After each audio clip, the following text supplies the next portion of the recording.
We are seeing the creeping advance of fascism in the land of the free, the shooting of peaceful protesters, the suppression of dissent, and the capture of media. Trump's fascist project is reshaping the global order. Join me to find out how we got here today and what will emerge from the ashes of our broken world. Welcome to Mission Underground. Where did this begin? Before his inauguration, Trump already set a dangerous precedent. He did not sign the Ethics Declaration, and he launched a meme coin to start his presidency. This highlights how unserious he truly is, how beholden to corporatism and financialization he is. He is the ultimate bastion of the very same neoliberal establishment that he decries and that he rails against. He trained in the ways of Joseph McCarthy, the very same senator, the very same man who caused the arrest of innocent Americans for his personal gain during the Cold War. On day one, he signed 26 executive orders, including the removal of DEI programs in federal agencies, a removal of the EV mandate, and withdrawal from the WHO and Paris Climate Agreement. He expanded the Mexican border wall, and he tried to end birthright citizenship. All of these actions were without democratic oversight. All of these actions were unilateral infringements upon the integrity of the US state, the integrity of US institutions, the integrity of US policy. This all infringed upon the principle that rule is for the people, by the people. This infringed upon democracy. And this was a theme that would continue to emerge throughout the remaining time of his first year. He blatantly lied during his campaign. Two-thirds of his executive orders were a direct replica of the Project 2025 agenda. He denied it repeatedly during his campaign, yet he proceeded to enact this fascist agenda when he got into power. This think tank advocates for the politicization of government agencies, filling them with cronies and loyalists, a pattern that we have seen soon after, as he got into power, he filled the institutions of power with his stooges, with his slaves. The Heritage Foundation also advocates for tax cuts for big businesses, another thing that Trump has done, and the destruction of already scarce medical aid and support for the American people, which Trump has also done. He has cut the welfare net that is supposed to support the people. It was already skint, but now it is even more bare bones than before. They are beholden to the corporate interests of the healthcare lobby, the gun lobby, the oil lobby. All of these influences have coalesced to pressure Trump into a right-wing agenda. And look at what is happening today. He is serving the very interests that got him into power, the very donors that have spearheaded his rise. For so long, America has sacrificed public health at the altar of corporate interests. They have sacrificed public safety at the altar of corporate interests. They have sacrificed the environment at the altar of corporate interests. For so long, these forces have blocked change and blocked progress, and these forces have emerged worldwide to blockade the progression of the world, to blockade the progress that we should inevitably be seeing as our societies advance. This covert influence is where the death of democracy begins. All Western nations, all nations around the world, must cleanse their institutions of this pernicious influence, and they must destroy this pernicious influence, the pernicious influence of corporate lobbying that distorts democracy. It is essential that we increase democracy and increase transparency to reclaim power from corporate capture, to reclaim our institutions from the corruption that is seeping into them. We have to give accountability to these people who are distorting our democracy and destroying our societies. We have to expose them for their crimes, and we have to make them accountable, hold them accountable for the desecration of democracy. The most brutal part of the Trump administration's policy agenda is immigration. The precedent for the tyranny of the Trump administration's immigration enforcement policies was established long ago, dehumanizing migrants through vitriolic rhetoric. We are seeing this very same pattern play out in the UK today. Remember what he said during the campaign? They're eating the dogs, they're eating the cats. Remember when he called migrants animals? He echoes the Nazis as he says that they're poisoning the blood of the country. He generalizes them as uncivilized rapists. This sweeping immorality and discrimination is abhorrent, and it is what has paved the way for the rise of his draconian policies. Meanwhile, it's a different rule for the ultra wealthy. Trump has introduced a gold card residency permit for people who have more than $5 million of net worth. This is the hypocrisy of far right migration policy. One rule for the wealthy and another for the rest of society. A two-tier system designed to destroy working people and demonize the innocent and create a society that discriminates against innocent people, that marginalizes minorities, that exalts a certain way of thinking and a certain group of society. This is a society for a minority, not for the many. Now we see the crescendo of this pattern, the peak of American fascism under Trump's banner of Make America Great Again. The shooting of innocent protesters by ICE, Immigration and Custom Enforcement officers, the deployment of military forces, martial law in effect, to American cities to suppress dissent and kidnap innocent people, the deportation and arrest of innocent people. This is the America that Trump has built, and this tyranny is what Farage is promising you. Do not trust snake oil salesmen when they tell you they are going to give you a better life, when they're going to tell you that they're improving the country through their authoritarian policies. This is exactly what he is doing. And this is the pattern that we will see if we do not stop his rise here in the UK, as America failed to stop the rise of Trump. Despite all of the advancement of the American nation, despite all of the advancement of the American empire, they could not see through blatant lies. This is how accountability, transparency, and democracy is eroded. We must remain engaged. We must remain educated. We must be willing to question the narrative so that we do not descend into this tyranny and this immorality and this decline. Never forget that the same people who want you to support Trump and to support Farage said that Boris Johnson was a brilliant prime minister that would save our country, that Liz Truss was an economic genius, that Brexit was an unadulterated success, and that Trump was a defender of democracy against democratic encroachment. We have to defend ourselves from the creeping advance of fascism and autocracy. And if we live in denial and if we live in delusion, if we deny the evidence in front of our very eyes, we will never escape from this fallacy. Neoliberalism only shows us despair, only shows us the path of vengeance and self interest. It tells us that there is no alternative. It tells us that there is no other path to look at, nor is there another path to take. But we know this is wrong. We know there is an alternative that we can take. We know that we can provide all that we need to provide for all the people that need it. We know that we can invest in everything that we need to invest in. We know that we can have accountability across all levels of society where we need it. We know that we can create the society that we want to create. We know that we can build the utopia that we want to build. But the only thing that's restraining us is this mental barrier, this belief that there is no alternative, that there is no path towards betterment. If we maintain this belief, then we will never see progress. If we maintain continuity, we will never see advancement. We have to stop the decline of our societies. We have to stop the fall of our nations.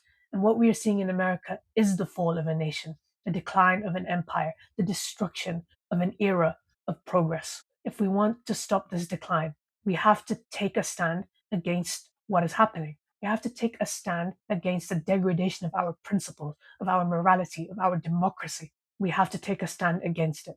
And we have to look forward and build something better. But Trump didn't stop there. Trump is increasing and introducing institutional corruption to the American state. The very ingredient of America's success has been the strength of its institutions, the credibility and integrity of its state structures. This is being eroded, and this will inevitably lead to America's decline, its slide into poverty, its slide into despair. 1,500 January 6th rioters were pardoned by Trump. This sets a precedent to normalize political violence, which has even affected the right with the recent murder of Charlie Kirk. We have to condemn all forms of political violence rather than legitimizing it, rather than allowing people to evade accountability for it. A large amount of pardons were also given to donors to the Trump campaign. This, alongside tariff removals from making business deals with the Trump family, shows that the Trump presidency is allowing corruption to become endemic in America. This will inevitably sow the seeds of social and economic decline within the faltering American empire. But this can be stopped. The people of America can rise up against this emerging authoritarianism. This erosion of democracy and plurality cannot be sustained for much longer if the people rise up against it. They must find the strength to fight tyranny. This corruption has been accompanied by deliberate media capture and the systemic erosion of democracy. Investigations have been opened without evidence into democratic senators and congressmen, such as Tim Walz. Judges and civil organizations have been targeted. Trump's political persecution has certainly fulfilled his campaign promises of revenge, vengeance, and retribution. This is the death of democracy. Meanwhile, his loyalists in government are completely incompetent, highlighted by the leak of signal messages, amongst other scandals. But Trump 2.0 prefers loyalty above all else. In Trump's first administration, he fired people en masse and ran his government like he ran his business. But here in Trump 2, he values absolute deference over competence. He values absolute deference, absolute acquiescence to his will and his desire. Trump has created a system of right wing communism. Trump sought an unprecedented amount of control over US businesses. He publicly attacked companies and their executives, demanded firings of corporate leaders, and criticized those who contradicted him and demanded their firings. He demanded shares of business profits by the federal government. He even agreed a deal with Nvidia, the chip makers that have the largest market capitalization in the world, that the government would get a 15% share of chip sales to China. The Pentagon also became the largest shareholder of MP Materials. As part of an agreement to allow Japan-based Nippon Steel to buy US steel, Trump was also granted a personal golden share in US Steel, allowing him to influence board decisions and maintain veto power over certain decisions. This shows how there is socialism for the rich, there is anti-democratic systems of oppression and control for the rich and the wealthy, whilst the majority have to suffer the tyrannies of capitalism. There is state support on extensive levels for the ultra-wealthy, whilst ordinary people are fleeced by the state, their services are cut, and they are neglected to the very core. The system that he has created is a complete kleptocracy and corruption of the highest order. Once again, we see this pattern of socialism for the rich and capitalism for the poor, market fundamentalism and free market liberalism for the majority, and extensive state support for the minority, the financial elite of our world. We have to destroy this pattern. We have to create equal outcomes, not a two-tier society that rewards people who have been born into wealth, who have gotten ill-gotten gains to attain their wealth. We have to create a more equal and fair society, a meritocratic society, and Trump's actions are further exacerbating the decline and the death of meritocracy that we have seen for generations. Trump has not merely created authoritarianism and corruption, he has also brought with him incompetence. Trump inherited a strong economy, unemployment at almost 4%, inflation at almost 2%. But his introduction of tariffs on global trade increased domestic inflation and destroyed global alliances without considerably increasing domestic manufacturing, which was his stated aim. This is a demonstrable economic failure of his flagship policy. He has also rolled back environmental protections and destroyed green industry, the very green industry that Biden had built through his Inflation Reduction Act, by removing the EV mandate and introducing his drill baby drill policies to favor the very oil lobby that got him into power. He has increased military spending by billions, whilst cutting welfare and cutting taxes on the ultra wealthy. Every tenet of his policy is catering to the interests of the global financial elite. He froze hurricane relief for Democrat controlled states. How cruel and vindictive can he be to oppress his own people? How can he deprive them of the support they need just because they politically oppose him, just because they have not bended to his will? This is the America that Trump has created. He has endorsed vaccine skepticism and repeated debunked claims that autism is linked to vaccines. This rollback of vaccine programs worldwide and in America will kill millions, combined with cuts to US development aid. He has entirely dismantled the US International Aid Agency, setting a dangerous precedent that risks threatening the lives of millions of people who rely on aid to survive in the developing world. This cutting of aid will only accelerate migration flows to the West, contradicting Trump's anti-immigration stance. The right wing do not understand that what they do is counterproductive. The stated aims that they have cannot be achieved without a progressive perspective, without a progressive turn of policy. Without safe and legal routes, migration flows will not be reduced. Without increased international development aid, migration flows will not be reduced. This is plain and simple. But they refuse to believe the evidence that is in front of them. They refuse to believe the truth, and they maintain the delusion because it serves the elite. It serves the people who benefit from the current system. And this is what will continue to happen as long as we have neoliberal stooges at the helm of our governments. The final tenet of Trump's agenda has been how he has reshaped the global order.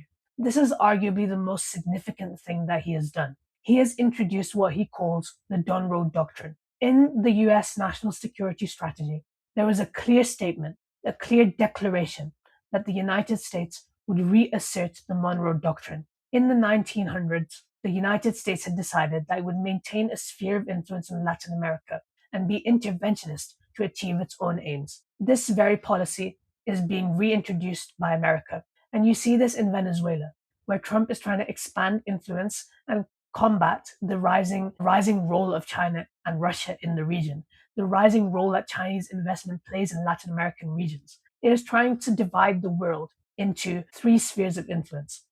One is America's control of the Western Hemisphere, and then the middle he wants to devote and give away to Russia, and Asia will be left to China.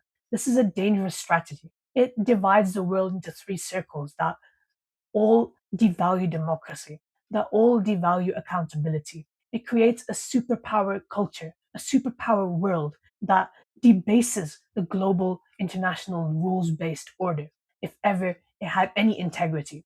It has all now been completely eroded. There is no assertion of a moral foreign policy in the United States anymore. It is all about financial increment. What used to be in the background, what used to be under the surface under previous neoliberal presidents, has now come to the top. It is now inadvertent, but American administration was always like this and has always been like this and will continue to be like this without significant reform to the way that democracy operates. It is not a true democracy. It is not a direct democracy. It is not accountable and it is not transparent. It needs to be far more decentralized, both in America and in Britain and around the world. Decentralized, direct democracy that gives a say directly to the people. But without this being achieved, the aims of a financial elite will continue to be asserted over the priorities of ordinary people. Trump has also wielded the instrument of tariffs to achieve his global aims. He has threatened nations with tariffs. He has imposed tariffs upon nations to achieve his own objectives, but it has largely been a blunt instrument, merely a show of force rather than a tangible policy that can actually impact the global priorities of the United States. In the end, none of this is helping the American people. And another thing that is not helping the American people or anybody around the world is Trump's staunch support for Israel. Like all of his predecessors, Trump has been completely acquiescent to the Israeli state, and he has shown a thirst for war and imperialism despite his campaign promises of putting America first and creating an age of global peace. When he says he has stopped 8 wars, once again, he is lying, as you would expect from him. He has bombed Iran and Yemen. He has abandoned Europe and embraced a narrow vision of America's place in the world. He is not a president of peace. He is yet another president of war. But how will the world respond to this? Here's what China and Russia will do next. China will expand its influence in the Asia Pacific and possibly even take Taiwan within the next few years. China will also accelerate global investment and influence in Africa and in Latin America, and now increasingly in Europe, as we have seen with Keir Starmer's recent summit in China.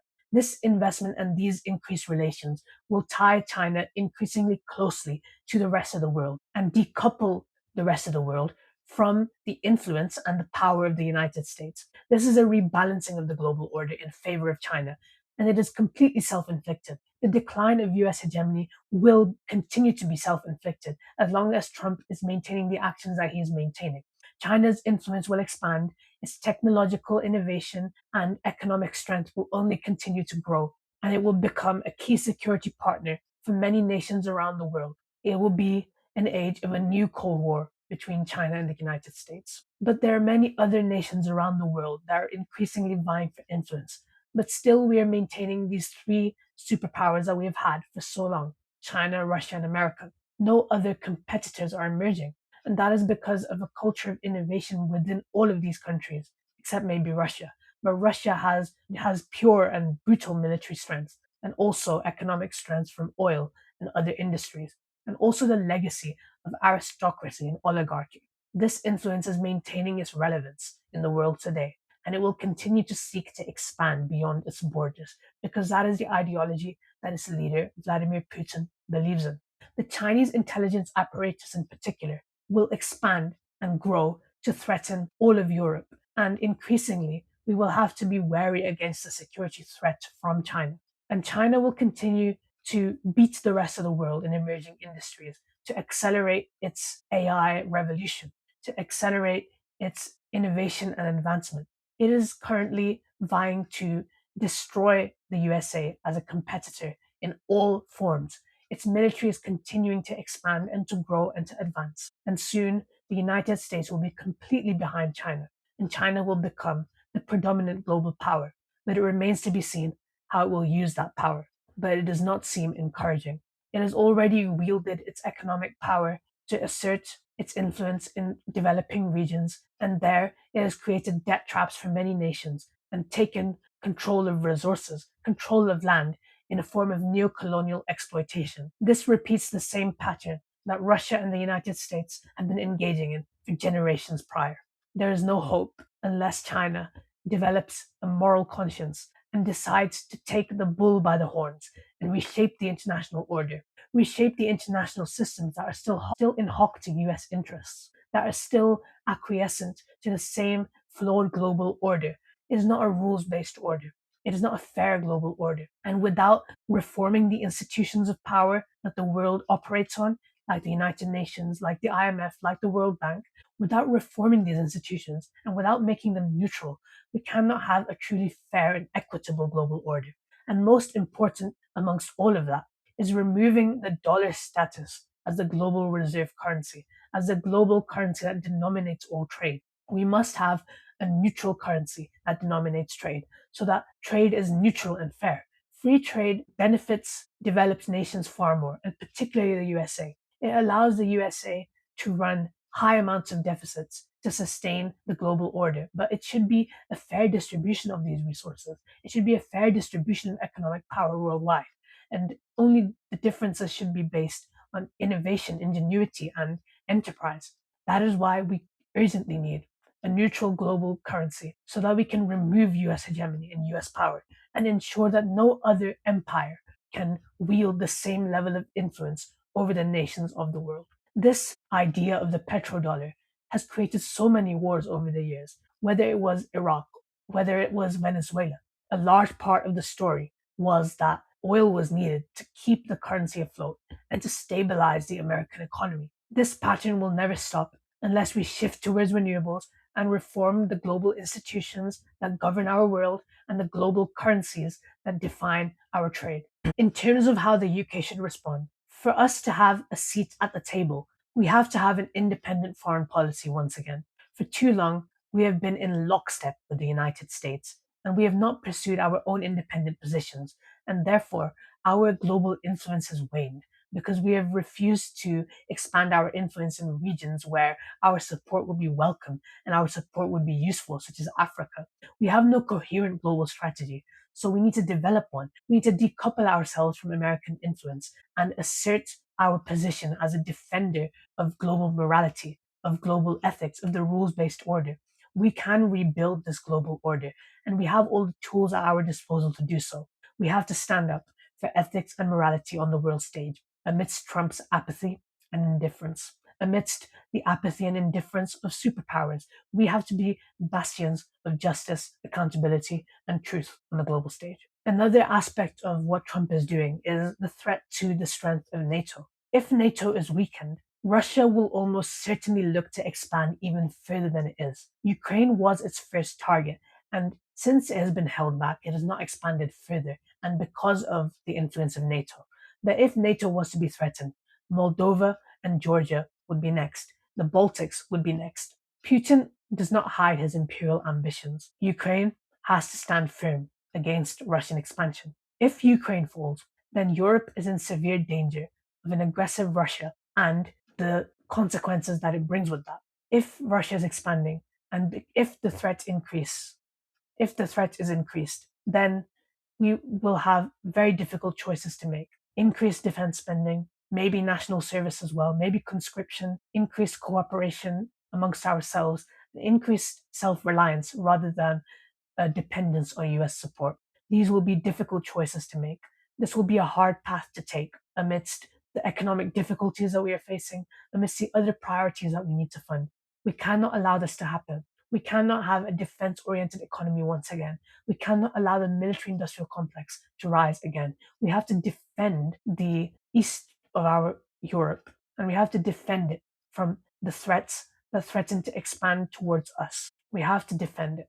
We have to maintain the integrity of Europe. And we have to, importantly, admit NATO into Ukraine as well. Because as long as it is not inside NATO, it will always be at risk, and Europe will always be at war. We have to have a Ukraine in NATO, a Ukraine in the EU, to bring economic prosperity and peace to the region. Now is also a good time to remind you that Zach Polanski, the Green Party, and your party do not support NATO. They do not defend NATO, and they would put our national security at risk. NATO is still crucial for our defense against Russian ships, against Russian cyber attacks and intelligence, particularly due to intelligence sharing. But more importantly, we act as a guarantor of security for weaker nations in our east, as should be our moral obligation against attack from Russia, against attack from aggressors. There cannot be another Czechoslovakia. There cannot be another Poland. Similarly, we also cannot appease Trump and Xi Jinping. We have to defend all the nations that are threatened by superpower imperialism. We must defend Ukraine. We must defend Greenland. We must defend Venezuela. We must defend Taiwan. Our direct response right now should not be rearmament and nuclear proliferation, nuclear brinksmanship. It should be sensible investment into the warfare of the future, the defense of the future, cyber warfare, drones, and modern defense, rather than military armament and weapons of destruction. We need an army fit for defense, rather than an army fit for profit and occupation. Starmer has recognized and adeptly managed the competing challenges of China, Russia, and America.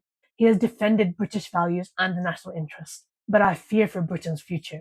I fear for Britain's future with the prospect of Farage, with the prospect of Zach Polanski in government. Puppets of Putin, puppets of Trump, puppets of an international order that is increasingly threatening our security and our prosperity and our equality. But my only criticism of Starmer on the international stage would be that he has been too soft on Trump, and Trump has been in some ways appeased. He has been satiated, and now he is hungry for more. We have to stop him in his tracks. Starmer needs to condemn Trumpian fascism and global terrorism and neocolonial expansion unapologetically. Meanwhile, in the Middle East, there is a different emerging situation. This is how things will develop. The UAE is increasingly becoming a pernicious influence in the region. It has become an Israeli puppet under Mohammed bin Zayed. It was one of the signatories of the Abraham Accords signed during the first Trump administration, and it now has a deep economic and intelligence relationship with Israel.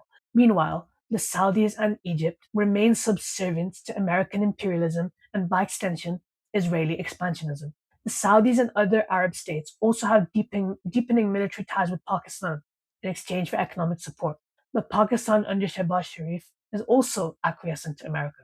This is why Imran Khan was swept from the board, because only he had the strength and the will and the morality to stand up to American hegemony and the Israeli expansionism. But now we face a real risk that Israel will continue to expand its influence in the region, will continue to oppress and destroy.